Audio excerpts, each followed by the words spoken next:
Olá, pessoal, boa tarde, quase noite aqui. Bem-vindos ao nosso KPMG Risk Journey de 2026. Aqui eu, novamente, aqui no terceiro dia, junto com a Eliette. Eliette, boa tarde, tudo bem? Oi, Diogo, boa tarde, pessoal. Prazer estar aqui com vocês novamente. Vamos lá, vamos ver o que que a gente trouxe aqui para hoje aqui, né? Ô, Eliette, aqui, pessoal, aqui estamos no terceiro dia, né? Esse ano nós temos quatro eventos aqui do Risk Journey.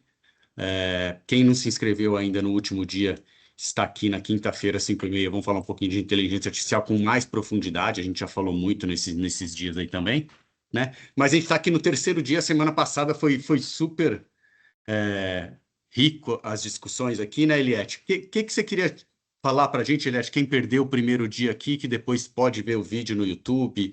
Aí, o que você gostaria de chamar a atenção aqui, lá que o Ito trouxe aqui uma apresentação junto com o Gustavo? Perfeito, Diogo. E assim, super recomendo, tá? Todos que não puderam participar, que acessem, tá? Porque foi um conteúdo bastante completo e rico, né? Então, o Ito ele trouxe aqui o resultado de um estudo de governança corporativa, trazendo aqui um pouco do cenário, né, de tendências e práticas de governança corporativa, que é feita com base na leitura dos formulários de referências, né, publicados pelas empresas abertas aqui no Brasil.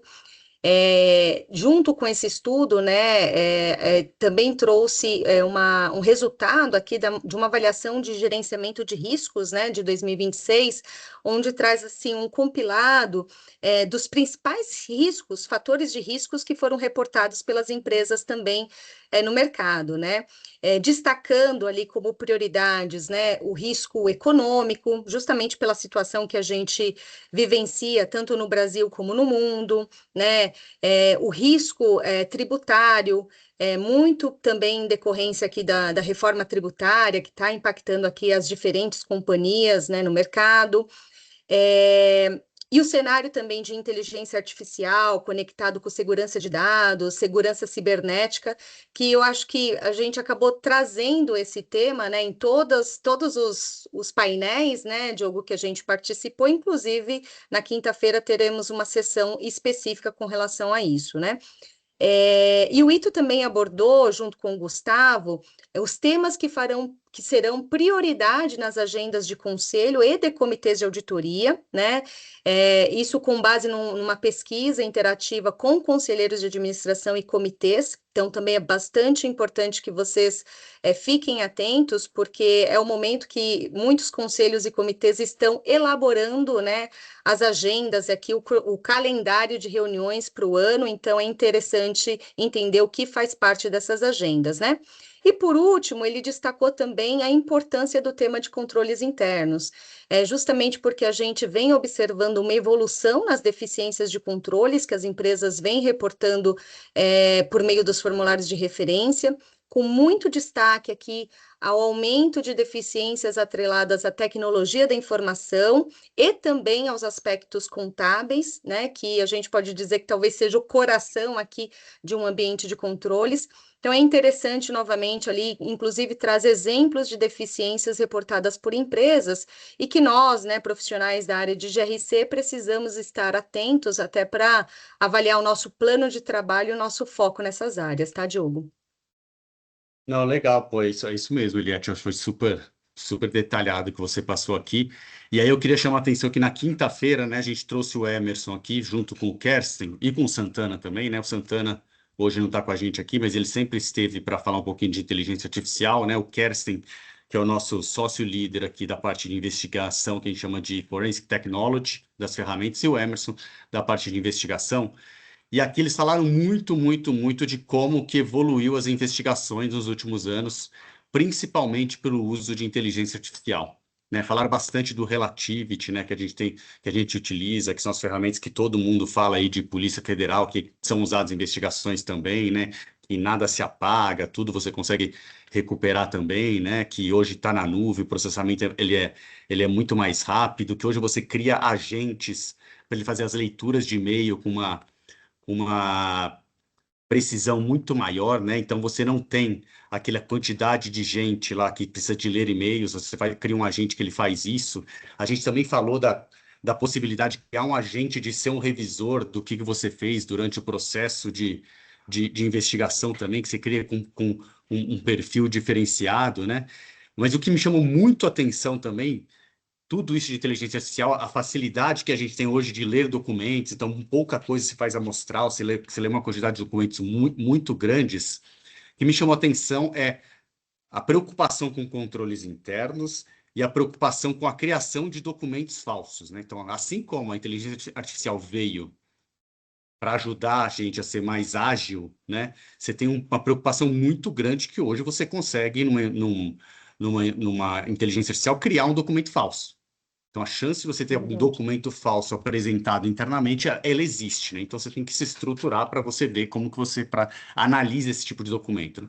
E a gente trouxe a preocupação, né? Que a pandemia de 19, 20, né, para cá, uma das evoluções foi que muita coisa hoje feita é online, né? Com essas ferramentas novas, que elas criam documentos aqui falsos, né? Tem que ter uma preocupação muito maior de você checar se aqueles documentos eles são verdadeiros ou não, né? E a gente tem diversos cheques diferenciados que nós fazemos aqui, principalmente quando é nota fiscal eletrônica, fica muito mais fácil, né? Com as ferramentas que a gente tem. Mas foi chamado um grande ponto de atenção aqui, que eu chamo a atenção. Quem não viu, assista lá. Eles deram vários exemplos, o Santana, o Kersten, o Emerson, foi muito legal, né?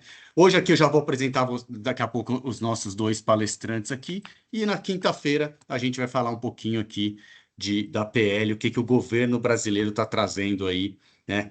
E como que está o andamento das regras para inteligência artificial, né? Tem algumas coisas que já são feitas, algumas são melhores práticas, mas regra mesmo a gente vai saber o andamento na quinta-feira, que é quando a gente fecha também. Próximo slide, por favor.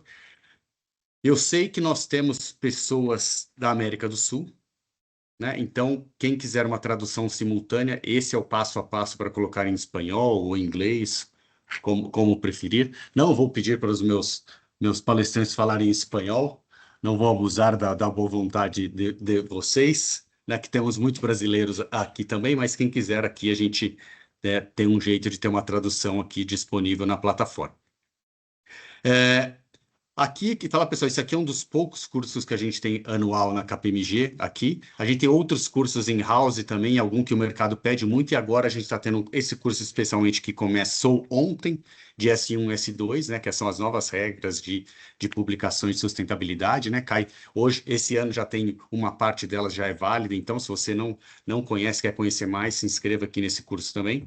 Eu acho que temos mais um aqui também, né, e também temos muitos cursos de controles internos.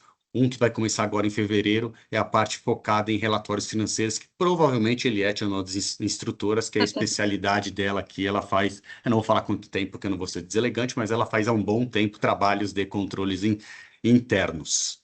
Exato. Dito Super isso, recomendo, pessoal, eu também. participarem desse curso, tá? Dito isso, como todos os anos aqui, a gente sempre traz um dia aqui para a gente falar da parte do setor financeiro, é um pouquinho diferente do restante da indústria. Nos outros dias a gente fala muito de indústria, e esse dia é o que a gente pega para falar um pouquinho do setor financeiro. E normalmente o nosso hoster aqui é o Fábio Lacerda. Fábio, boa tarde, muito obrigado aqui. Ia pedir para você aqui apresentar o Mardilson também para a gente aqui, que vocês já se conhecem, que fica na mão de vocês. Obrigado pela presença dos dois. Nós que agradecemos, Diogo. Muito obrigado, especialmente a todos vocês que estão nos acompanhando nessa tarde. Já pude correr o dedo na relação de participantes, identifiquei já alguns amigos, outros amigos que eu tenho certeza que estão aí, que eu não consegui identificar ainda. Então, aqui, para todos vocês, em nome de todos vocês, eu já mando um abraço para o Fábio Coimbra, para o Vilmar Gorra, para o Marcelo Vicente e para a lenda Dorival Dourado, que nos honra com a sua participação também nesse painel. E por que que eu falo dessas pessoas? Porque eu já pude perceber por aqueles que eu conheço que efetivamente a gente está dialogando com profissionais que são extremamente conhecedores desse ecossistema financeiro brasileiro. E exatamente em respeito a vocês, a gente traz hoje para esse painel uma outra lenda viva que ainda está em atuação no Banco Central, que é o nosso amigo Mardilson Queiroz. Né? Mardilson, eu fui do Banco Central também, eu conheço o Mardilson talvez desde os anos 90, início dos 2000, não é isso, Mardilson? E quando ainda trabalhava no Deban, lá com o Marciano, e já há muitos anos atuando na área de regulação do Banco Central do Brasil. Mardilson, ele acima de tudo foi uma das pessoas, uma das principais cabeças à frente de todo esse processo de regulação da área de pagamentos no Brasil, que foi absurdamente desafiador, né? Foi eu diria, um monitoramento contínuo e um ajuste fino a cada ano, que ainda não acabou, né, Mardilson? A gente ainda está nesse processo. E você agora, o Mardilson, já desde o ano passado, chefia o DENOR, o Departamento de Regulação do Sistema Financeiro Nacional. Então, mais do que ser o grande cérebro, né, um dos grandes cérebros envolvidos nesse processo, ele também é o gestor do time que efetivamente está nos brindando com uma sequência de aperfeiçoamentos regulatórios que são importantíssimos para manter o sistema financeiro brasileiro certamente como um dos melhores do mundo. Como brasileiro, eu já lhes digo que eu sou absurdamente orgulhoso do trabalho que o Banco Central tem desempenhado nas últimas décadas nesse país. Outro dia eu vi uma entrevista com o Maílson da Nóbrega, e ele destacava o Banco Central como uma das instituições de maior sucesso nesse Brasil, que melhor representam aquilo que a gente efetivamente espera de um serviço público com burocratas profissionais que têm o interesse público como o seu grande driver, o seu grande direcionador. Mardilson, você é a estrela do dia. Eu quero só gastar aqui alguns poucos minutos para emoldurar a sua participação. Tá certo? E se você me permite, eu quero dar alguns passos atrás, mais nessa linha do retrospecto, né? Dizer um pouco daquilo que foi a intervenção regulatória do Banco Central, os efeitos colaterais que ela trouxe em algum grau e como que vocês têm conseguido tratar isso daqui, e a partir daí eu te dou a pista para que você decole e conduza realmente esse painel para mostrar aquilo, o racional por trás de tudo aquilo e o que a gente ainda pode esperar nesse futuro próximo, até porque o grande objetivo aqui não é falar sobre regulação de um ponto de vista conceitual, teórico ou sei lá eu o quê, mas acima de tudo, pontuar a regulação como algo que definitivamente molda o sistema financeiro, impacta o comportamento dos agentes, tanto do consumidor bancário quanto dos provedores de serviços bancários. A gente quer trazer essa reflexão da regulação que mexe no dia a dia das pessoas, tá bom?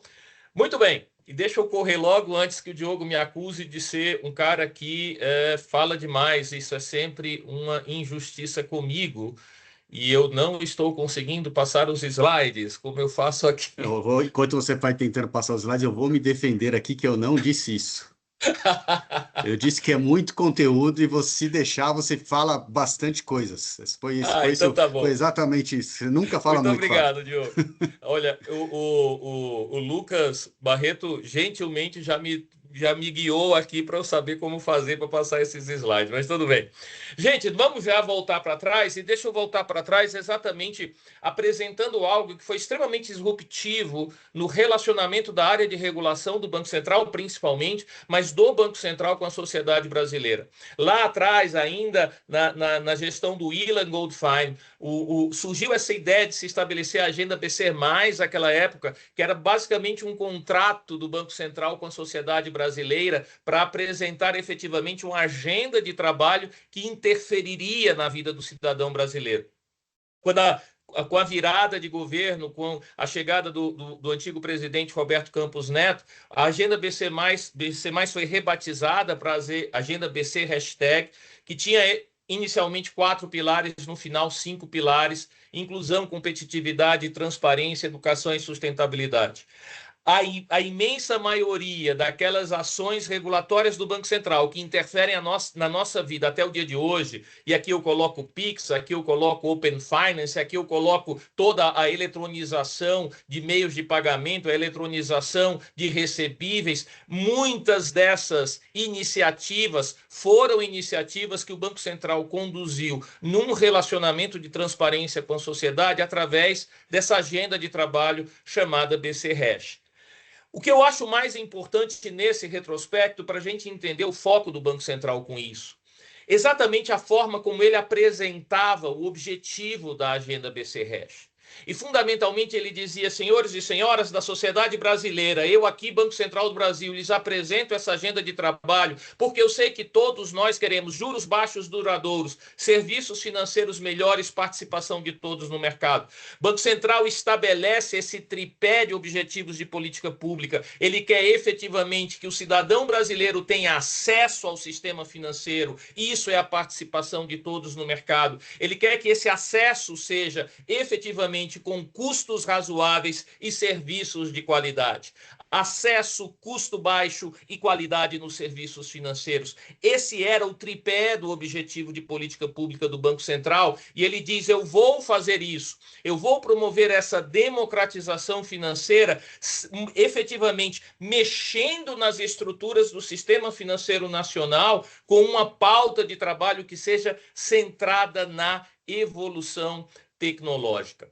E aí, Lucas, você vai me ajudar de fato? Já me passa o próximo slide, por favor. O que é interessante quando a gente examina essa iniciativa do Banco Central de mexer na estrutura do sistema financeiro nacional? Em primeiro lugar, o Banco Central diz: gente, eu tenho aqui um problema estrutural. Se eu quero acesso a serviços de qualidade com custos razoáveis, eu, como entidade que efetivamente responde por tudo isso, não posso me contentar com isso que está aqui nesse gráfico no canto superior esquerdo. O Brasil sendo destaque global por ter um spread bancário dos mais elevados do mundo. Então, o Banco Central elege esse como um dos temas que ele precisa trabalhar, e quando ele decompõe o spread bancário nesses 4 pedaços de pizza que estão aqui no canto superior direito, ele diz o seguinte: puxa, eu tenho de fato um aspecto da cunha fiscal onde eu não posso interferir, o Banco Central não tem poderes, não tem competência para agir em impostos, não tem como reduzir contribuição à FGC, então esse pedaço da cunha fiscal tem que ser preservado, mas os outros 3 pedaços são o custo administrativo, a inadimplência e a margem. O que o Banco Central começa a fazer? Ele começa a mexer em todos esses pedaços que estão ao alcance da sua atuação. Introduz mais e mais vantagens associadas à digitalização dos processos, induz a digitalização dos processos, tenta racionalizar a carga regulatória naquilo que pode, né, sem, obviamente, prescindir de toda a carga regulatória que traz segurança ao sistema, mas naquilo que pode, aquela burocracia sem sentido, o Banco Central enxuga isso para tentar reduzir, através dessas ações, o peso das despesas administrativas no spread. Tem uma série de medidas de ampliação das informações disponíveis aos credores, de melhoria da qualidade e da liquidez das garantias, por exemplo, associadas a recebíveis comerciais. Entra com uma série de medidas para tentar reduzir o impacto da inadimplência sobre o spread, mas aí resta esse pedaço da pizza que aqui está em amarelo, que é a margem de lucro. E, fundamentalmente, qual é a lógica do Banco Central? Se eu conseguir reduzir o impacto da despesa administrativa, se eu conseguir reduzir o impacto da inadimplência num sistema ainda concentrado, em que os maiores bancos têm um maior poder de mercado, esse ganho que eu tiver desse lado vai ser transformado em lucro. E é nessa perspectiva que vem toda a intenção de efetivamente atuar na ampliação da competição no sistema financeiro. E essa ampliação da competição se dá pela permissão para que novos agentes, novos entrantes, de fato passem a ofertar produtos e serviços de qualidade e a custos razoáveis. Isso traz um impacto pesado no sistema financeiro nacional, eu diria que pelo menos desde meados da década passada. Então, nos últimos 10 anos, e de fato o acompanhamento das métricas mostra uma redução do poder de mercado, que é esse índice de Lerner, que está aqui no canto inferior direito, uma redução da concentração. Os bancos realmente têm passam por um processo de redução de spread bancário, vem a migração do cliente para bancos digitais, são obrigados a acelerar sua transformação digital até na perspectiva de defesa, de retenção do cliente, de briga pela principalidade. O sistema financeiro reage a esse ambiente mais competitivo. E o que tudo isso nos mostra, Lucas? No próximo slide, a gente vai ver um regulador, e pode dar mais um clique, por favor, um regulador que, de fato, ele assume essa posição de, vejam, eu sou um regulador que de fato intervém no mercado, muda comportamentos, reduz assimetrias e efetivamente age para direcionar o mercado para aquilo que é o objetivo de política pública, de acordo com aqueles 3 grandes pilares que a gente comentou: acesso, custo baixo e qualidade cada vez melhor. E o que a gente vê nisso que eu chamo de geografia do SFN? Basicamente, a gente tem todos os tipos de entidades reguladas, não é? De 2016 até novembro de 25. Se você vai para o total, para a linha de baixo desse quadro, em 2016 a gente tinha 1.809 instituições reguladas, agora 1.799, anda de lado. O número total não se altera. Mas quando a gente vai para o miolo desse quadro, a gente vê bancos permanecem praticamente inalterados, essa primeira seta azul. Cooperativas passam por um processo de forte enxugamento. Na verdade, não enxugamento pela redução de número per se, mas pelo movimento de incorporações, de ganho de escala, de ganho de eficiência no cooperativismo de crédito. O cooperativismo de crédito reduz o número de instituições, aumenta seu tamanho, aumenta sua participação no mercado. Mas mais importante do que esses 2 eventos dos extremos são as 2 setas azuis do meio. A gente vê efetivamente o Banco Central abrindo as portas para os novos entrantes, as fintechs de crédito que entram no perímetro regulatório, como as SCDs, as Sociedades de Crédito Direto, e as SCPs, as Sociedades de Empréstimo entre Pessoas, e especialmente as instituições de pagamento, que em novembro de 25, as entidades reguladas já eram de mais de 200 instituições. Aqui eu falo de geografia do SFN, e quando eu escrevi geografia do SFN, a primeira imagem que veio à minha cabeça foram aqueles mapas que os navegadores portugueses usavam lá no século XIV, no século XIV e XV, né, para fazer as grandes navegações. 15 e 16, na verdade, né? Começou em 1400. 15 e 16. Pequeno problema de história aqui, mas tudo bem. 15 e 16 nas grandes navegações. Eram aqueles mapas toscos, né? Que a gente olha hoje e diz, meu Deus, como é que os caras conseguiam se orientar com esta porcaria? Veja, não estou querendo dizer que essa é uma geografia tosca, que eu estou querendo dizer que esse é um mapa do sistema financeiro parcial, porque ele fundamentalmente apresenta as instituições financeiras reguladas. E o que aconteceu junto com esse processo de abertura do sistema financeiro à participação de novos entrantes? Todo um processo de abertura para que entidades não reguladas também atuassem nesse sistema. Em primeiro lugar, as IPs não reguladas, quando esse ecossistema de pagamentos veio para o perímetro regulatório do Banco Central, sob o comando do Mardilson também lá atrás, não é?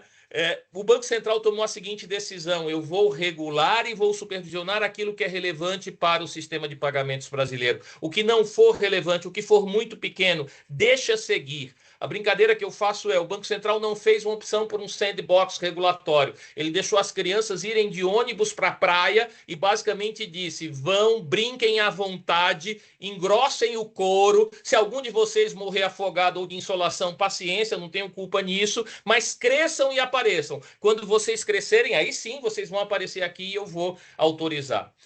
Na prática, isso terminou sendo alterado ao longo do tempo, eu vou comentar daqui a pouco, mas o segundo aspecto que é importante, que não está nessa geografia do sistema financeiro, foi a infinidade de entidades usuárias de Banking as a Service. As entidades que são entidades não reguladas, por vezes até do Embedded Finance, o braço financeiro de grupos econômicos não financeiros, utilizando a infraestrutura, utilizando a expertise regulatória de entidades autorizadas para ter acesso, numa perspectiva white label, e acesso a uma infraestrutura de banking e oferta de produtos e serviços financeiros, mesmo sem serem reguladas, mas plugadas em outras instituições.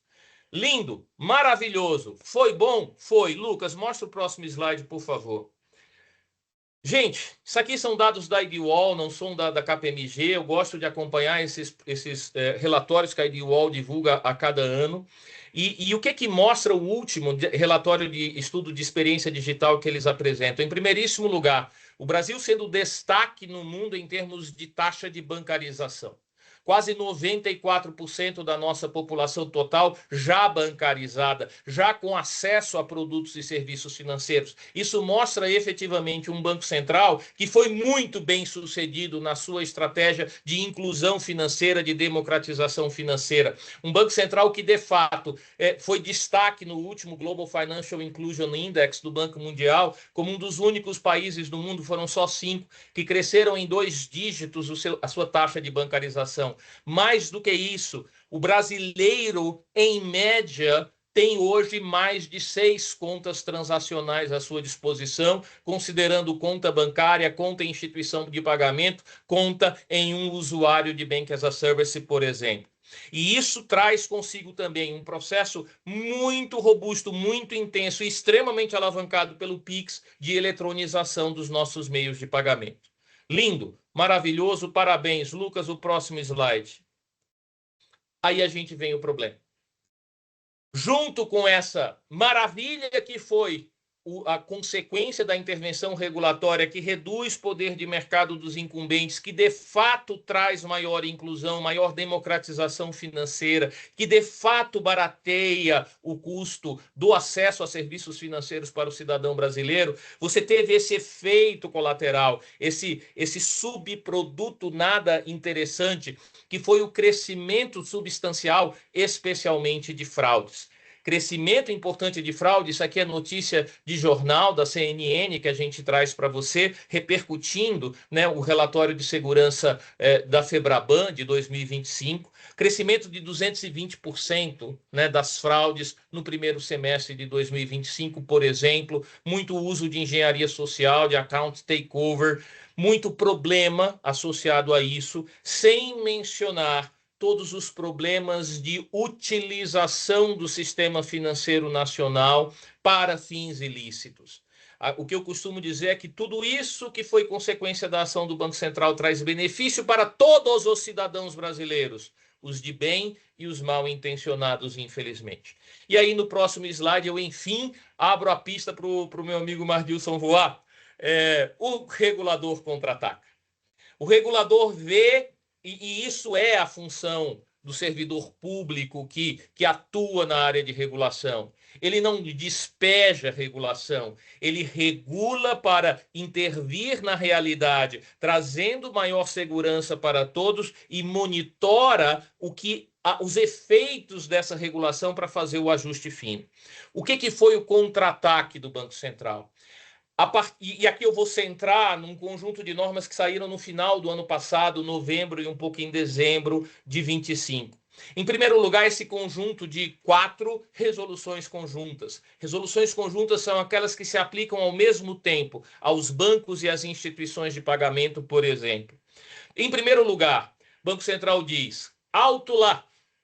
Não é qualquer um que pode prestar serviços financeiros ao cidadão brasileiro.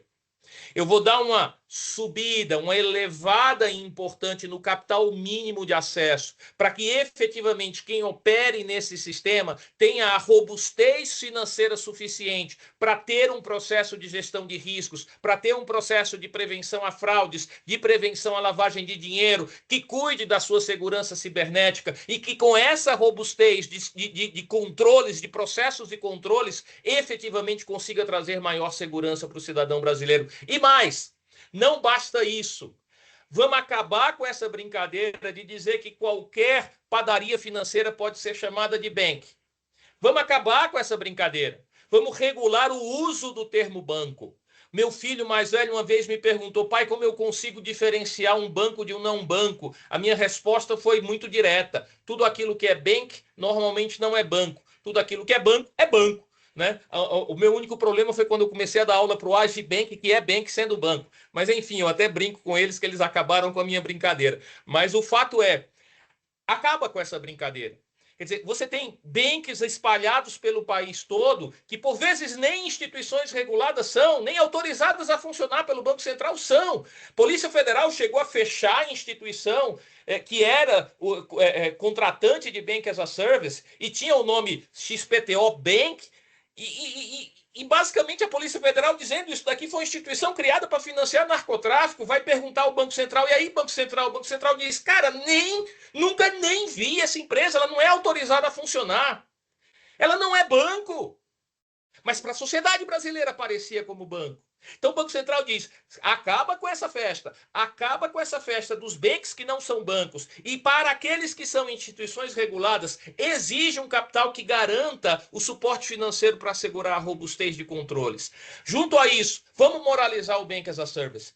Bank as a Service não é entregar a infraestrutura, não é alugar a minha autorização para funcionamento, a minha licença bancária e dar as costas. O Bank as a Service, ele compartilha uma infraestrutura, ele compartilha a prestação de serviços efetivamente como entidade regulada, com deveres de monitoramento, com deveres de supervisão, com deveres de garantia de que aquele contratante de fato em tudo segue as regras. Não será, como foi nesse caso que eu acabei de comentar, uma instituição criada para financiar narcotráfico ou qualquer outra atividade ilícita.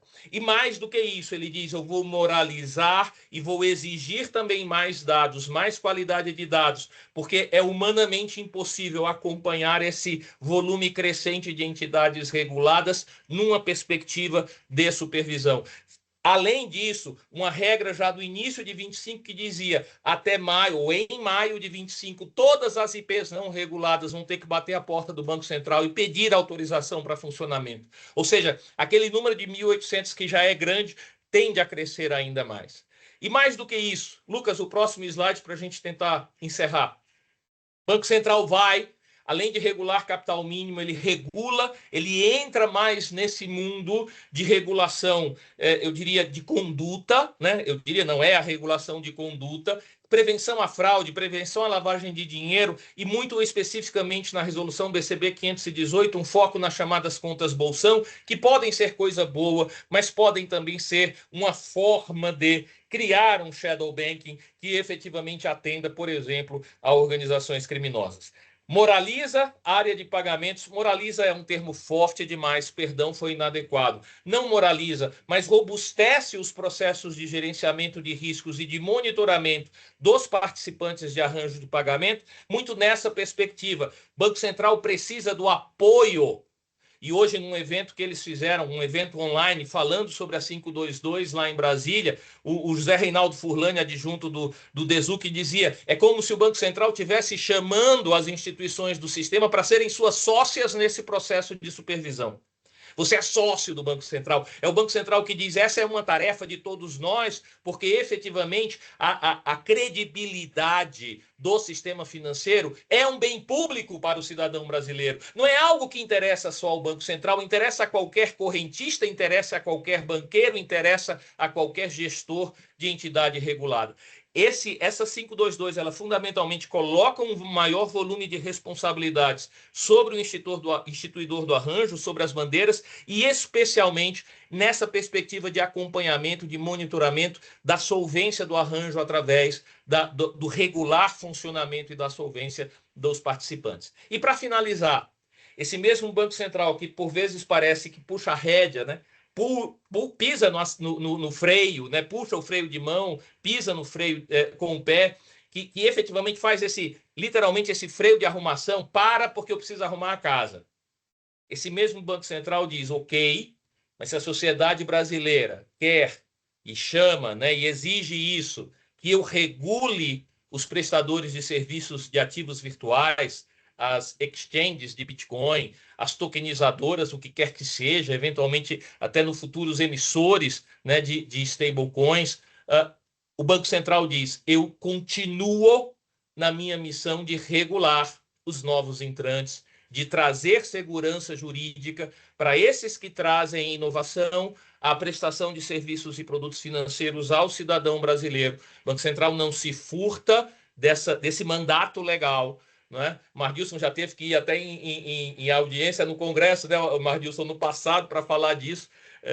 Mas agora, enfim, chegou o momento, né, em que a sociedade brasileira, através dos seus representantes, define o marco legal, o executivo define o Banco Central como o regulador e o Banco Central começa a regular isso. Então, vejam, aqui eu já encerro a minha participação para passar a palavra para o Mardilson, com esse cenário, né, Mardilson? Um Banco Central que abriu com um objetivo de política pública absurdamente claro, de democratizar o acesso a sistema financeiro com custos melhores e com qualidade melhor, vê os efeitos colaterais aparecendo e efetivamente intervém, age para corrigir esses defeitos que foram associados a essa trajetória de crescimento, moralizando o sistema, atuando no sistema de pagamentos e sem perder essa abertura para o novo, né, para a regulação da inovação de uma forma consciente e segura.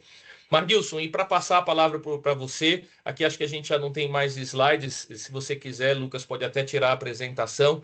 Já passando a palavra para você com aquela grande questão. Você viveu, meu amigo, todo esse processo. Você viveu o processo de abertura e está vivendo agora numa posição de comando o processo do freio de arrumação, né, que exige intervenções e que efetivamente traz desafios para os modelos de negócios das instituições financeiras. Bancos vão precisar se adaptar, os arranjos de pagamento vão precisar se adaptar, as instituições de pagamento e as fintechs de crédito, as SCDs, vão precisar se adaptar, o mercado vai precisar de se adaptar. Como é que você vê esse momento do freio de arrumação e como é que você enxerga aquilo que a gente pode esperar para 2026 nesse relacionamento com a área de regulação e com o Banco Central de uma maneira mais ampla?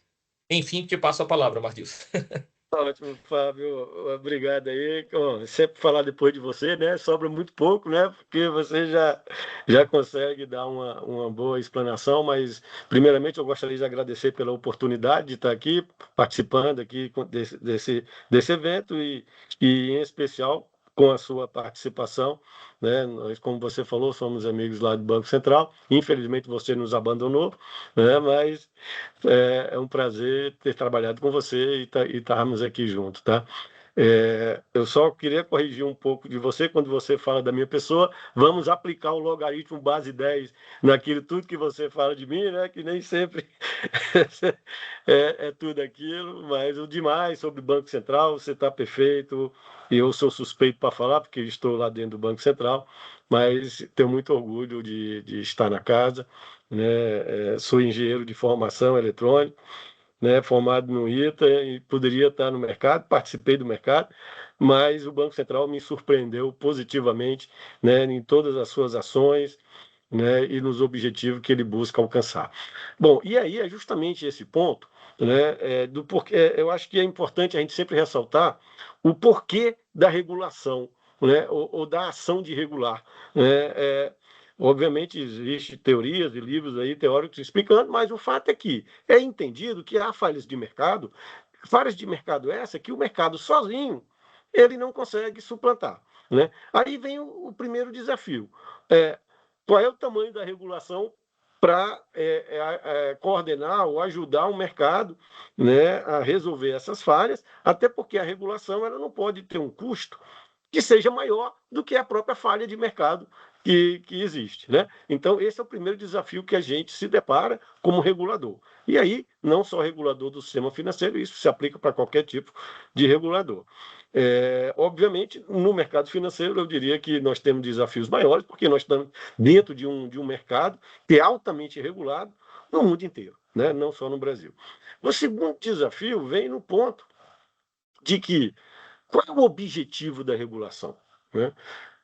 Resumindo, o objetivo final da regulação é sempre ter o melhor bem-estar financeiro da sociedade. Mas que, para isso, a gente tem que ter ações em várias vertentes que acontecem e que a regulação tem que atuar. Você citou ali no BCRES várias vertentes ali que o regulador tem que atacar para alcançar o seu objetivo final. Ora, se você olha aquelas vertentes, né, que passa por estabilidade, rigidez, eficiência, competitividade, democratização com inclusão financeira, parecem até contraditórias, né? São fins assim que são conflitantes, digamos assim, né? Se eu atuo de um lado, eu estou prejudicando o outro objetivo, a outra vertente, né? Esse é o segundo desafio que nós nos deparamos, regulador, de sempre encontrar o melhor equilíbrio das ações dentro de cada uma dessas vertentes, e o que a gente, no final do dia, conclui é que eles não são conflitantes. Essas ações, né, puxando para o lado da democratização, inclusão, puxando para o lado da estabilidade, segurança, elas não são conflitantes, pelo contrário, elas se autoalimentam e esse é o desafio do regulador de estar conduzindo dentro da melhor forma possível, ajudando os agentes do mercado a evoluir nesse sentido. E aí, né, eu até para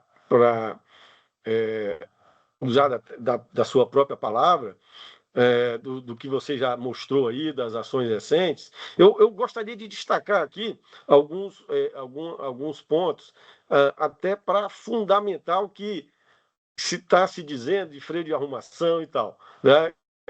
Eu diria assim, eu não sei se tudo que está sendo feito é freio de arrumação, porque aquelas 4 resoluções semenes e conjuntas que você mencionou, aqui dali não se constrói da noite para o dia, certo? Aqui dali você vem discutindo há anos aquilo dali. Então, assim, observe, isso justifica, né, o fato de que essas ações, principalmente aquelas 4 marcos que você colocou aí na sua apresentação, ela é o resultado constante e contínuo do regulador que está sempre discutindo o que é que se pode melhorar, até porque o regulador, junto com a supervisão, está observando o mercado, está pegando informações, subsídios, olhando, observando e vendo o que é que, opa, isso aqui parece ser bom. Vamos encontrar a melhor forma do mercado avançar nisso daqui. Opa, isso daqui está errado. Né? É bom a gente já ir pensando em como resolver. Tá? Eu vou dar uma passada aqui muito rápido das ações, né, e complementando aí o que você bem colocou. Eu vou primeiro colocar aqui o foco em prevenção à fraude, tá? Que isso está dentro de um eixo maior que a gente chama de conduta e integridade dos agentes, né, do mercado financeiro. Eu vou citar aqui, até complementando o que você colocou, uma ação regulatória, que a gente chamou de BC Protege Mais, que foi um marco aí que o Banco Central estabeleceu um sistema de comunicação de restrição à contratação entre uma instituição financeira e um cliente, quer seja pessoa natural ou pessoa jurídica, né, em que o cliente tem a faculdade de colocar nesse sistema, olha, eu vedo, proíbo qualquer abertura de relacionamento com qualquer instituição. Então, a instituição, antes de abrir um relacionamento com você, ela é obrigada a consultar essa base e ver se o Mardius, por exemplo, tem alguma, digamos assim, vedação de abrir um relacionamento. Né? Isso foi uma ação muito bem recebida. Hoje, ela está muito focada inicialmente na abertura de contas, né, que é o principal, digamos assim, porta de entrada, né, do sistema financeiro, e foi uma ação que a gente entende que vem a ajudar a prevenção à fraude. Tá? Nessa mesma linha, a gente aprimorou aí alguns aspectos da resolução BCB 142, que trata de controles e procedimentos antifraude. Né? Você citou aí uma delas, eu vou citar uma outra aqui, que a instituição passa a ser obrigada quando constatar fundada suspeita de envolvimento de fraude em uma conta de depósito, quer seja de pagamento, recursos à vista ou poupança, a instituição rejeite transações de pagamento que venha fazer um crédito nessa conta. Né? Avaliação que a própria instituição vai ter que desenvolver dentro dos seus mecanismos de procedimentos e controles internos para verificar isso. Eu estou dando esses exemplos aqui, até porque são tudo ações que vieram recentemente e que vêm culminar em outros aspectos que eu vou falar aqui mais na frente. Outro exemplo aqui, a abertura de conta, manutenção e encerramento. Fizemos um ajuste que você bem colocou, que evita as chamadas, evita o uso indevido de contas bolsão, tá? Que a instituição ela é obrigada a verificar se aquele cliente que abriu aquela conta, ele está desempenhando, usando aquela conta, alguma atividade ao qual ele não tem a devida licença regulatório legal para fazer aquela atividade, né? Inclusive ocultar, né, terceiros que utilizem recursos daquela conta para fazer liquidação de obrigações ou compensações de obrigações, que nós chamamos aqui de uso de conta indevida de conta bolsão, né? Isso tudo exige das instituições o quê? Melhores procedimentos de controle e governança, né, para fazer frente a essas exigências regulatórias. Nessa mesma toada, como você já colocou, a resolução conjunta de nomenclatura e apresentação ao público. As instituições elas têm vedações e obrigações de como ela se denomina, razão social, uso de domínio na internet e como ela se apresenta, por qualquer que seja a mídia, ao público. Tem que estar 100% aderente com aquela atividade que ela adquiriu a licença do Banco Central, né? Isso tudo para dar maior transparência ao consumidor, né, no que com quem que ele está se relacionando, né? Sem contar aqui todas as evoluções de segurança e antifraude no âmbito do PIX, né? MED 2.0, medidas cautelares que foram colocadas. Fechando esse pacote aqui que eu resumi de uma forma rápida, que eu estou chamando aqui de foco em prevenção à fraude, né, dentro da conduta e integridade, eu vou colocar aqui o segundo ponto, e o foco é em governança e estrutura, tá? E aí dentro do eixo segurança e rigidez, né, do sistema. Vou citar aqui rapidamente a resolução BCB 494, que alterou 80, que você já bem mencionou, que em maio desse ano, toda instituição de pagamento ela tem que já estar com pedido de autorização. Se já não estiver autorizada, ela tem que estar com pedido de autorização dentro do Banco Central, né? Esse ponto, eu diria, vamos lá, é um freio de arrumação? Olha, vamos lá. Desde 2013, quando saiu a primeira norma sobre constituição e funcionamento de instituição de pagamento, foi estabelecido um phase-in para elas, com base em volumetrias, né? E na época era 2 anos para elas se adequarem e vir para dentro de casa pedir autorização. O Banco Central foi dando mais tempo, dando mais tempo, dando mais tempo. Chegou um momento que, cara, chega, né? Nós já demos tempo suficiente para vocês se adequarem, como você falou, engrossar o couro, né? E mostrar que vieram para valer. E, paralelamente a isso, nós estávamos discutindo a Resolução Conjunta 16, que é a que regulamenta a prestação de serviço de base, de as a service, né? Que ela vem, de certa forma, complementar essa ação de instituição de pagamento. Agora tem que estar autorizada, né? Beleza. Mas, ao mesmo tempo, estamos dando uma oportunidade de algumas empresas continuarem prestando algum tipo de serviço dentro da luz do que nós regulamos, né, dessas contratação de parcerias que chamada de Bank as a Service, tá? Então, assim, eu diria que isso é o resultado da própria evolução do mercado, né? O mercado ele veio com esses white label, que não é novo, mas se tornou cada vez mais proeminente, que culminou nesse embedded finance, né? E que a gente viu que, cara, isso daqui tem coisa boa, mas tem coisa ruim, como tudo na vida, né? Vamos tentar separar o joio do trigo. A regulação ela veio para tentar separar o joio do trigo sem impedir a evolução desse mercado, mas de uma forma controlada, né, que nós entendemos. Nessa mesma toada, a resolução conjunta 14, que essa para mim, foi dos grandes marcos, eu diria, de 2025, que é a do capital mínimo. A nova metodologia do capital mínimo. Cara, você de cá foi do Banco Central, nós estamos devendo isso há mais de 25 anos.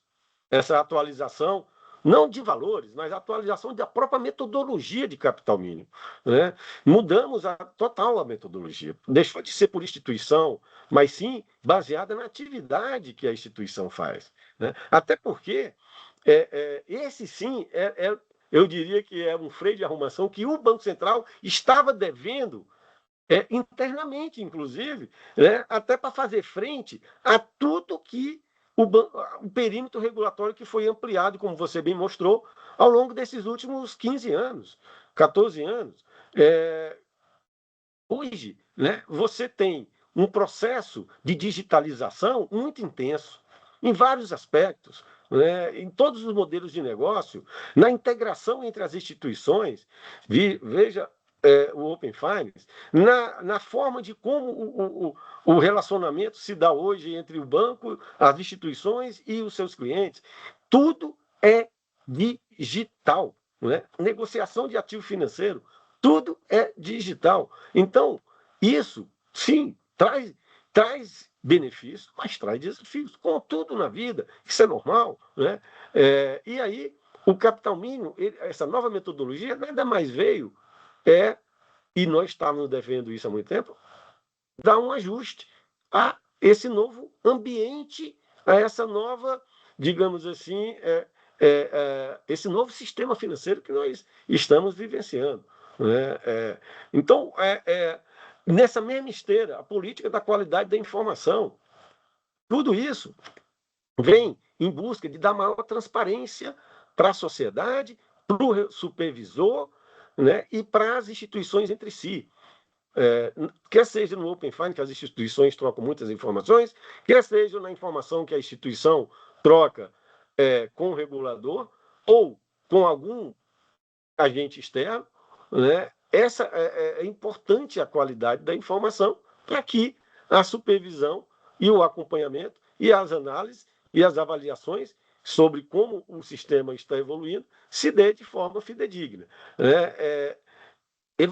Mais ainda, repetindo, PSAVs, né? E as sociedades prestadoras de serviços de ativos virtuais. O Banco Central não se deu um arcabouço regulatório para esses novos entes, novos agentes que entrou no perímetro regulatório do Banco Central, dando uma segurança regulatória jurídica para elas, com base na lei que deu competência para o Banco Central. Perceba, o Banco Central, o que é que nós falamos lá internamente dentro do Banco Central? É o novo ecossistema que o Banco Central está trazendo para dentro. A primeira foi, há 12 anos atrás, as arranjos e as instituições de pagamento, com a Lei 12.865. Foi um outro sistema que o Banco Central trouxe para dentro. Né? Isso são desafios enormes, obviamente, né? Mas que o regulador não se furta e nem pode se furtar em dar um encaminhamento que ele entende mais adequado, tendo como em vista a segurança, integridade, conduta, proteção do consumidor, né? E o acesso ao cidadão sempre da melhor forma que se vislumbra no primeiro momento. Seguindo, política de segurança, no que diz respeito à segurança cibernética, tivemos que aumentar, né, o detalhamento, as especificações dos procedimentos de controle de segurança cibernética. Isso tudo porque, cara, tudo ficou muito integrado. Né? Novas tecnologias e protocolos, as APIs estão aí. Então, essa política de segurança cibernética até então era de 2017. Nós estamos falando aí de 8 anos. Cara, 8 anos em digitalização em si, é muito tempo. Então, é natural essas correções, essas evoluções, até porque a gente aprende com o que acontece no mercado, as vulnerabilidades que são exploradas pelos os agentes maliciosos, né?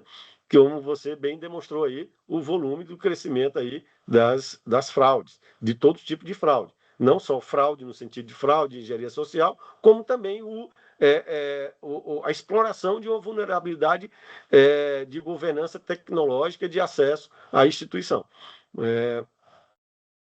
Lembrando outro aspecto importante que molda também o sistema financeiro. No primeiro semestre, se eu não me engano, a gente soltou a nova regulamentação das sociedades de crédito, financiamento e investimento, as ditas financeiras. Cara, foi uma consolidação de normas que vem desde 1959. E a gente ampliou o escopo de captação desses entes, né, e de serviços que eles podem fazer. Lembrando que essa regulação das financeiras, ela é uma regulação que ela dá o rol de atividades de forma exaustiva de que elas podem fazer. Ao revisitar todo esse arcabouço, nós demos uma maior amplitude do escopo delas e elas se colocam ali entre as SCDs e CEPs, as financeiras, e um banco. Né? Elas estão aí. Quem quiser evoluir vai ter que passar por esses passos. Né? É simples assim.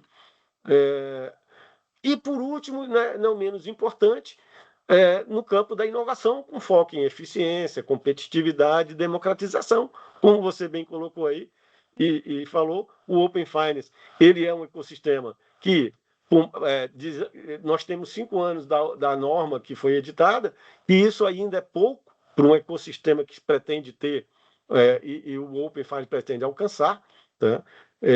Mas... por exemplo, agora nós incorporamos no escopo de serviço do Open Finance a portabilidade de crédito, né? De forma que digitalmente, numa jornada 100% digital, o cliente vai poder ser agredido numa portabilidade de crédito, né? Obviamente, ele optando em fechar aquele contrato, aquela portabilidade ou não. O Pix automático dentro do próprio Open Finance, o Pix por aproximação, e por aí vai. São serviços que cada vez mais vão ser integrados, né, dentro do ecossistema do Open Finance, que isso é um mundo e a gente não sabe assim, né, o quanto que isso vai evoluir, porque o céu é o limite em termos de criatividade. Aí. Sem contar os ecossistemas de negociação de ativos financeiros de forma digital.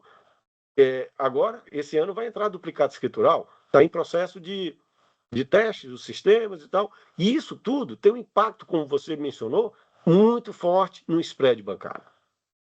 Aqui, com foco em pequenas e médias empresas, e grandes empresas também. A grande empresa, ela tem mais poder de mercado do que muitos bancos, mas a pequena e média empresa carece disso daqui. Eu, infelizmente, não trouxe aqui um gráfico dos recebíveis de cartão. A gente observa que, com a introdução do novo ecossistema de negociação, o quanto que o spread cai das negociações com recebível de cartão e o volume de operações crescendo. Sabe? Assim, por mais que se diga que existe um custo, né, ali do ecossistema, mas esse custo ele é mais justificado pelo a baixa do spread e o volume de operações. Né? É possível sempre buscar maior eficiência. Isso é o desafio constante que o regulador tem. Passando um outro marco em 2025, que é pouco falado, mas que tem um impacto enorme, é o novo modelo de crédito imobiliário.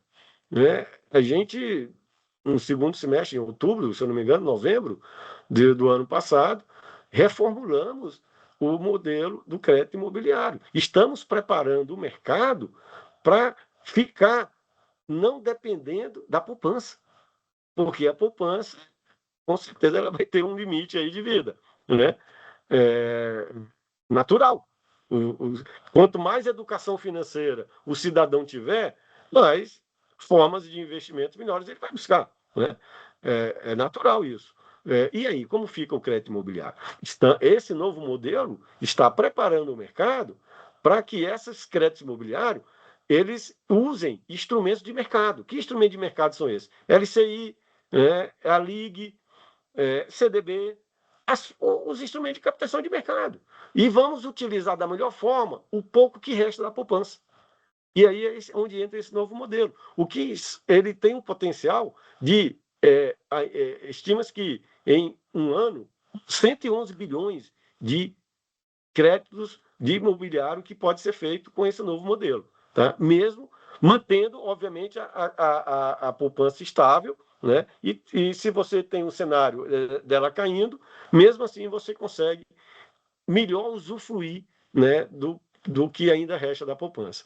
Sem contar boleto dinâmico, que nós estamos incrementando o boleto para acompanhar as negociações dos ativos financeiros que são liquidados por meio de boleto, tipo duplicata, tipo recebíveis imobiliário, que são recebíveis, ativos financeiros que as empresas têm e são liquidados por meio de boleto ainda, né? Então, a gente tem que dar essa evolução. Sem contar, e aqui eu vou encerrar a minha fala inicial, a evolução do Pix, né? Que está acontecendo, sempre acontecendo, assim como a do Open Finance. Então, assim, é um desafio. Respondendo assim, a sua pergunta, eu falei demais, mas para nós é natural, né? O que assim, cara, aumentou o número de fraudes. Já estamos pensando nisso há mais de 2 anos. As normas estão saindo, né? Algumas coisas vão acontecendo mais rápidas, outras não. Toda essa agenda que eu falei, ela vai ter continuação em 2026. A própria política de prevenção à fraude está aí ainda em discussão interna para evoluir nisso daí, né? Mas aí, assim, eu posso falar um pouco do que vem pela frente, mas aí eu não sei aí, Fábio, como é que Não, você está querendo conduzir. não, eu quero muito, né? Até porque, bom, em primeiro lugar, tentando fazer até uma explicação do uso do termo, né? Freio de arrumação é parte do seu dia a dia. Você fez freio de arrumação agora e faz freio de arrumação sempre, porque isso é o Sempre. teu trabalho. Teu trabalho não é só regular, é dar manutenção à estrutura regulatória. E a manutenção à estrutura regulatória exige esse freio de arrumação. E acho que o termo freio de arrumação ele é interessante porque ele mostra o seguinte: o freio de arrumação eu vou ajustar um pouco a rota, mas não vou parar. Né? Quer dizer, eu faço um freio para continuar a minha trajetória. Para mim fica muito claro na sua fala inicial exatamente isso. Quer dizer, o Banco Central não inverte o seu objetivo de ampliar competição. Ele qualifica melhor os competidores. O Banco Central quer continuar ampliando competição nos mercados, né? Isso não passa apenas por abrir para novos entrantes, mas ele quer que esses novos entrantes, esses novos competidores, tenham maior robustez, tenham melhores processos e controles de gestão de riscos, riscos financeiros, riscos não financeiros. É nessa lógica, né, que a gente entra com o Isso. tema freio de arrumação. Mas, mais É disso, eu isso. queria te ouvir um pouco mais exatamente numa linha que é a seguinte. Eu sempre vi a área de regulação como aquele que trabalha para dar trabalho para os outros, né? Então, dentro do Banco Central, você entope o DEORF e as áreas de supervisão de trabalho, e aqui fora, você entope as instituições reguladas, os seus consultores e os seus auditores também de trabalho. Você não tem noção de quantos fins de semana eu perdi, né, desde o final do ano passado, com todo esse conjunto de normas. No dia 31 de dezembro, eu ainda estava mandando coisas sobre a 522 para cliente, entendeu?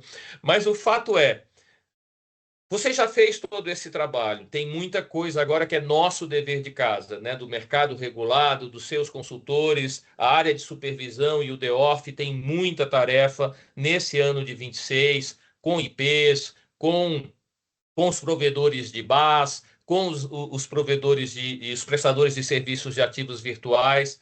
A pergunta que eu te faço agora é a seguinte: ontem, o diretor Gilneu, diretor de regulação, num evento da BBC, falava, por exemplo, sobre alguns insights da agenda regulatória que vai ser divulgada em breve, né? E ele falava, por exemplo, da questão de mudanças que podem acontecer na forma da distribuição de CDBs em plataformas, por exemplo, né? Enfim, ele trouxe esse spoiler, né? Esse insight sobre o que virá na agenda regulatória. naquilo que você pode, obviamente, compartilhar com o mercado, Marnilson, considerando esses prazos de estudo. E eu quero só dar o meu testemunho pessoal. Você falou que capital mínimo já se discutia há muito tempo. Eu saí do Banco Central em 2022. Eu acho que entre 2018 e 2022 eu participei de pelo menos 3 grupos de trabalho que discutiam capital mínimo. Então, de fato, as normas que saem neste mês não começaram a ser trabalhadas no mês passado, elas já vêm sendo discutidas, amadurecidas, debatidas com os stakeholders relevantes há muito tempo. Então, considerando os estágios atuais de maturação dos temas nos quais você tem trabalhado e considerando aquilo que você pode divulgar ao mercado, vem essa pergunta: o que a gente pode esperar daqui para frente, ou nessa agenda regulatória de 26, 27, que efetivamente vai ser impactante, e qual o racional, né? Que objetivos de política pública vocês perseguem? Ah, não, perfeito. Eu vou aqui, eu dei uma pincelada aqui em algumas ações recentes sobre, por exemplo, prevenção à fraude. Nós estamos trabalhando no desenvolvimento de estabelecer e requerer das instituições uma política de prevenção à fraude. E como eu falo, quando a gente fala política, vai vir ali vários requerimentos de procedimentos e controles, envolvimento da alta administração e tal, para prevenção à fraude. Assim como é feito hoje, por exemplo, nós temos uma política de prevenção à lavagem de dinheiro. Né? Nós temos lá uma norma que define, instituições, vocês têm que ter uma política de prevenção à lavagem de dinheiro, nós vamos ter algo similar para a prevenção à fraude. Isso é um ponto. Outra que está na agenda para esse ano, né, podendo escorregar para 2027, sobre tarifas em geral. Tá? Isso é uma demanda que nós temos recebido do mercado. A nossa norma sobre tarifas, ela está defasada. Né? Por quê? Primeiro que é uma norma que já tem vários anos, nem sei dizer aí, sabe? Mais de 10 anos. E, olha, nesse meio tempo, o que evoluiu o mercado, né? Como a gente já falou aqui várias vezes, cara, não se aplica mais aquela norma. Então, ela caducou. Então, nós vamos ter que fazer uma grande mexida na norma de tarifa, que tem um impacto enorme aí no mercado. Nessa mesma esteira, tem a discussão dos modelos de negócio de distribuição de ativos financeiros bancários. Tá? Não vou falar aqui de valor imobiliário, porque a CVM muito bem regula, e, inclusive, tem sido até, digamos assim, um parceiro nas discussões, né, que nós estamos devendo, assim como a CVM fez para valor imobiliário, nós estamos devendo um pensar e um olhar sobre a regulação da distribuição desses ativos bancários, tá? por intermediários, né? Distribuição aí por intermediários. Né?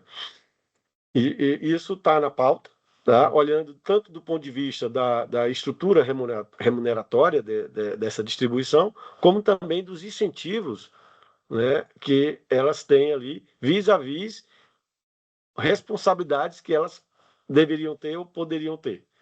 Então, esse estudo está sendo feito, tá? A gente espera ver se ao longo desse ano a gente deve compartilhar algo aí a respeito. Ainda, né, um ponto que vai ser muito forte esse ano é sobre tokenização de ativos regulados. Tá? Esse é um ponto que o mercado já pressiona nós há bastante. Né? O Drex ele tem sido o canal dessa discussão, tá? Mas o Drex também está passando por uma reavaliação nossa. Vamos soltar um relatório do segundo ciclo logo, logo, e estamos pensando no terceiro ciclo. Esse terceiro ciclo é um repensar aí e que une a tokenização de ativos financeiros. Isso está em discussão dentro de casa. E também a discussão, nesse primeiro momento, junto ao Congresso, sobre a legislação de inteligência artificial, né, que a gente está acompanhando, porque nós temos o nosso mercado financeiro, nós temos os nossos agentes financeiros que utilizam a inteligência artificial. O Banco Central tem que acompanhar ali a tocada do legislador para ver se está alinhado com o que a gente pensa, com o que o mercado financeiro está pensando e potencial, na sequência, algum tipo de regulação que nós não temos ainda nada previsto sobre regulação de ar, mas estamos acompanhando a discussão no Congresso e é importante. Né? Se eu puder, de uma forma resumida, Fábio, são esses principais pontos. Tá? Obviamente, tudo aquilo que eu falei e você falou, ela sempre tem rescaldos, né? Que a gente... isso é natural. Toda norma que a gente solta, principalmente da envergadura dela, ela tem ou um ajuste ou uma segunda onda. Tá? O BAS mesmo, a gente já pensa numa segunda onda, porque ali a gente delimitou alguns escopos. Pode ser que a gente amplie os escopos ali dentro do BAS. Então, isso tudo está ainda em discussão. E, Mardilson, só uma pergunta, porque assim, vamos lá. De novo, voltando pro retrospecto, né? Algumas normas dos últimos anos foram absurdamente impactantes para o sistema financeiro nacional. Né? Então, por exemplo, uma norma que também é editada pelo DENOR, que é a norma contábil, né? No caso, me referindo a 4966, ela trouxe um impacto de incremento de provisão no agregado do sistema financeiro bem significativo. Né? Eu acho que os nossos maiores bancos já estavam muito bem provisionados, mas você teve especialmente S4, né? Os bancos de menor porte, as entidades de menor porte tiveram um incremento de provisão importante no agregado do sistema financeiro. Foi tão impactante a ponto do Banco Central precisar ou entender adequado tratar um período de transição, de impacto em índice de Basileia, etc. A norma mais recente de capital mínimo, ela tem pressionado muitas instituições já atuantes, né? Porque quando você seta o capital mínimo, todos os novos entrantes têm que atender ao capital mínimo. E aqueles que já estão estabelecidos têm um cronograma de adaptação até chegar no patamar do capital mínimo exigido. E o que efetivamente a gente tem de informação é que existe um contingente não desprezível de instituições de menor porte, menos bancos e mais instituições financeiras e de pagamentos que têm tido dificuldade, e isso tem trazido para o mercado todo um movimento de fusões, de transferências de controle, etc. Quando você fala dessas medidas que vocês começaram a estudar, elas também parecem muito impactantes, né? Quando você fala em tokenização, você fala em toda uma abertura de um novo mercado que eventualmente vai exigir, sim, você fazer um ajuste na norma de BaaS, né, do Bank as a Service, para formalmente tratar do Crypto as a Service, porque um banco pode querer tokenizar suas operações de crédito, tokenizar seus depósitos sem ter a expertise, mas se eu tiver um agente regulado que oferte o Crypto as a Service, a tecnologia, a infraestrutura tecnológica para a tokenização, isso também precisa seguir, teoricamente, as normas de BaaS. E falando isso de tokenização, e quando você vai, por exemplo, para essa regulamentação de plataformas, isso pode repercutir numa redução de acesso à capilaridade, porque vamos pensar bem, né? O que as plataformas fizeram? Elas mataram a vantagem competitiva dos bancos que tinham grandes redes de agência, né? Se hoje os bancos fecham as suas agências em quantidades cada vez mais significativas, eles fazem isso porque efetivamente a agência deixou de ser uma vantagem comparativa e passou a ser a gente até brinca, ela deveria deixar de ser registrada no ativo e ser registrada no passivo, né? Porque ela é quase uma obrigação de manter aquilo ali. Mas enfim, as plataformas fizeram isso, elas entregaram capilaridade na captação de recursos para quem não tinha rede de agências.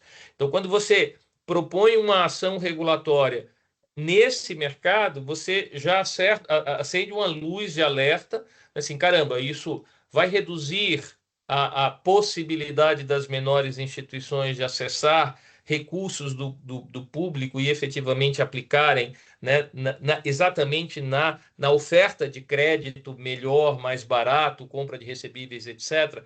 Se não vai reduzir o acesso, vai aumentar o custo. A pergunta que eu te faço é: como é que vocês estão lidando com esses esses efeitos colaterais da ação regulatória, que pelo menos pelo que a gente tem acompanhado nos últimos acontecimentos, a gente vê que o Banco Central estuda um determinado assunto, mas ele sempre, exatamente porque vem estudando um determinado assunto, ele é rápido na resposta a um evento de crise, né? Então, toda aquela discussão lá do ano passado, da Operação Carbono Oculto, etc., todo o crescimento de fraudes, o Banco Central teve uma resposta muito rápida, por isso que eu coloquei que o regulador contra-ataca, né? Sem colocar vocês na posição de Darth Vader ou de Palpatine, nada de Star Wars aqui não, né? Mas assim, o regulador contra-ataca por isso, porque você estava preparado para responder a uma situação de mercado que se mostrou crítica, né? A gente entende e, obviamente, acompanha, né, essa boa iniciativa de vocês de trazer também uma nova regra para essa distribuição. Vamos colocar num português mais claro, a distribuição de CDBs por, por plataformas. Mas, enfim, como é que vocês estão trabalhando essa avaliação da análise do impacto regulatório, do AIR na veia mesmo, que vocês publicam lá, vocês divulgam em cada voto, né, de nova norma, o AIR, análise de impacto regulatório, avaliação. Como é que vocês estão tratando isso nessas outras normas que vocês estão discutindo? Olha, o AIR nós vamos ter que fazer, né? Isso está dado.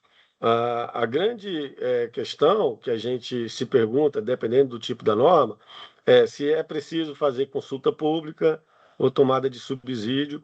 Isso depende do tema, né? Por exemplo, capital mínimo a gente optou em não fazer. Não é que optou, a gente usou até a prerrogativa legal de que, por se tratar de um tema de rigidez do sistema financeiro, a gente pode dispensar aí a consulta pública, tá? Mas isso não nos impede de fazer a avaliação de impacto interno, tá? Aí vamos lá, esse tema que você colocou da plataforma, da distribuição de terceiros, por terceiros, esse é um tema que possivelmente nós faremos uma consulta pública, porque ela tem tanto viés, digamos, de dar maior transparência ao mercado, maior incentivos adequado, alinhado com as responsabilidades, mas ao mesmo tempo garantir que você não mine o acesso, né, e a democratização dos produtos financeiros. Possivelmente, uma vez a gente concluído nossos estudos, tá, a gente faça a consulta pública. E a consulta pública, ela acaba nos retroalimentando para a conclusão da nossa avaliação de impacto, né, e tomar a decisão. Certo? E sempre lembrando que, uma vez que a gente solta a consulta pública, encerra a consulta pública, nós temos um tempo para avaliar. E, ao longo desse tempo, os agentes de mercado estão solicitando interações conosco, e a gente sempre atende, né, por intermédio de associações ou alguma instituição individual. Elas vêm, nos procuram e explora mais uma questão ou outra, e tudo isso a gente soma, consolida e toma uma decisão, né? E vai para a diretoria aprovar ou não. E tudo muito com base nessas avaliações que monta, tá? Essa de distribuição, acredito que com certeza, vai passar por uma consulta pública. Tarifas, com certeza também consulta pública. Tokenização, ela vai começar com um diálogo muito forte com o mercado, como o Direct já começou, vai continuar, né? Uma vez que a gente sinta a necessidade do que regular e como regular, e chega nesse ponto, acredito que passe por consulta pública também. Por quê? Porque aqui a gente não está tratando necessariamente de rigidez, obviamente que estamos preocupados em que a tokenização garanta a rigidez da coisa, né, e a integridade da coisa, mas o ponto forte aqui é a inovação, né? É o novo uso de tecnologia para melhorar e democratizar os produtos. É assim que a gente atua, tá? Perfeito. Mas disso, a gente tem uma pergunta aqui para encerrar a nossa participação nesse evento. É uma pergunta de um participante, o Saulo Bara. Ele basicamente diz o seguinte: olha, vocês acham que esses banks, né, essas fintechs que entraram no mercado ainda abaixo do perímetro de regulação, né? Se elas encontraram uma brecha no mercado regulado, já pensando na possibilidade de fraude, ou apenas negligenciaram a gestão de riscos e controles? Vou te falar qual seria a minha pergunta, a minha resposta e ver se você concorda. Primeiro, não foi brecha, foi porta aberta pelo Banco Central. O Banco Central quis assim, até porque parte daquele processo da agenda BC-REST também era fomentar a inovação, né? Então, esses novos entrantes traziam a inovação. E eu acho que a gente tem de tudo, como você bem usou a expressão do joio e do trigo, né? Muitos dos bancos digitais que a gente tem hoje, muito bem sucedidos, começaram como pequenas fintechs, como pequenas startups, não é? O que acontece sempre tem o joio e o trigo. No caso do joio, são esses que o Banco Central tem que pegar e cortar a cabeça. Acabou. Tira do mercado. E saneia, né? Eu brinco dizendo que o Banco Central, dentre as suas muitas atribuições, ele também é responsável pelo saneamento básico do sistema financeiro nacional. Ele tem que pegar aquilo que é podre e jogar no esgoto, né? Tem que cortar cabeças. Mas tem o trigo, e o trigo ele cresce, né? E nesse processo de crescimento, esse processo de crescimento de uma organização, ele é acompanhado de um amadurecimento da visão que essa organização tem sobre a gestão de riscos e controles, né? Esse aqui é o ponto, quer dizer, é assim que eu vejo. De fato, as fintechs, os startupeiros, como eu brinco, eles têm uma cabeça de negócios, não tem cabeça de controle, né? E aos poucos, à medida que eles vão crescendo, e eu tenho muito essa experiência como consultor, dizendo, cara, você tem que mudar um pouco o teu mindset, ou pelo menos dar abertura para quem pensa em riscos e controles te ajudar, né? Mas não são bandidos, digamos assim, não são pilantras, não são mal intencionados. São pessoas que têm uma boa ideia, que querem efetivamente contribuir com o sistema financeiro e que estão num processo de amadurecimento. Mas tem pilantra, e pilantra tem que ser identificado e cortar a cabeça. Concorda com a resposta? Concordo plenamente, né? Não é de agora que você vai ter instituições ou empresas ou entidades querendo fazer o mal.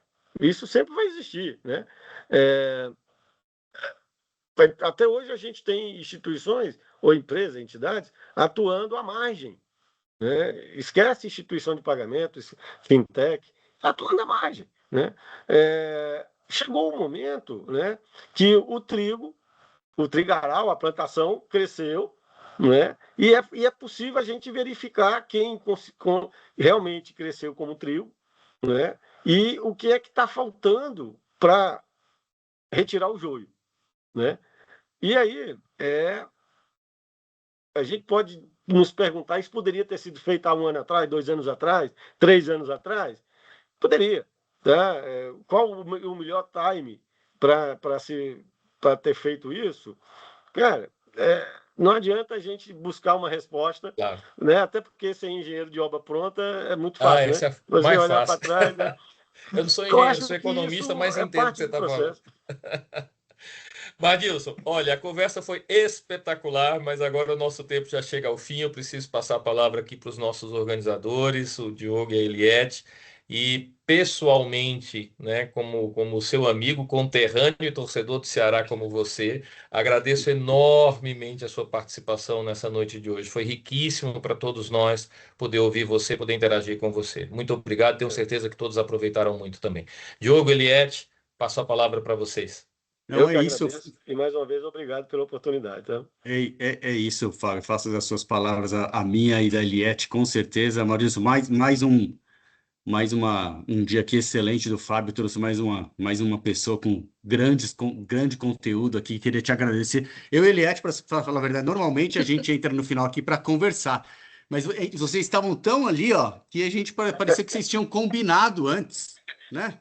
Que eu falei, vamos deixar eles ali, porque tá tudo, parece, né? Quem estava olhando de longe ali, parece que vocês tinham combinado as perguntas antes. E eu tô aqui porque eu estava meia hora antes da gente começar e eu vi que não foi combinado, né? Eu acho que o Foi uma, entrosamento de vocês aí foi já natural, pessoal. Acho que Conversa de gigantes, né, Conversa Diogo? De cearenses, conversa de cearenses E é gigantes. diferente.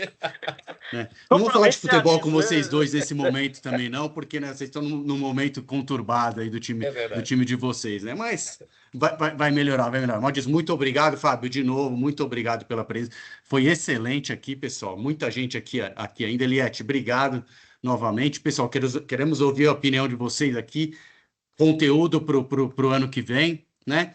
E na quinta-feira, acho que todo mundo falou um pouquinho, o Margis falou um pouquinho hoje também das regulamentações de IA. Na quinta-feira, a gente vai trazer o Santana e um convidado que está acompanhando aqui, uma convidada, na verdade, que está acompanhando as regulações da parte de IA aqui no Brasil.